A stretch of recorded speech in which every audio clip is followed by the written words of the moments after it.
Je vous laisse patienter, je vous rends votre passeport à la suite. Bonjour. Depuis plusieurs semaines, ce genre de discours s'enchaîne. Les habitants de Lille, en majorité des étudiants, viennent valider leur demande de procuration. Pour que ma mère puisse voter en Bretagne. J'aimerais bien voter quand même. Je n'étais pas disponible pour voter pour le premier tour des municipales et je trouve ça important. Même à plusieurs centaines de kilomètres de leur bureau de vote, ils comptent faire entendre leur voix aux élections. On peut servir de contrepoids dans les municipales. Je suis en études de sciences politiques, donc forcément, je ne me voyais pas ne pas voter. Aujourd'hui, la grande majorité des procurations se font sur Internet, mais il faut venir la faire valider avec une pièce d'identité au commissariat, en gendarmerie ou dans une ambassade.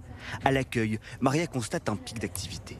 On a vu une accélération depuis la semaine dernière. Ça venait de petit à petit et puis là, la semaine dernière, il y a une grande influence pour les procurations. C'est pour 2 procurations, s'il te plaît.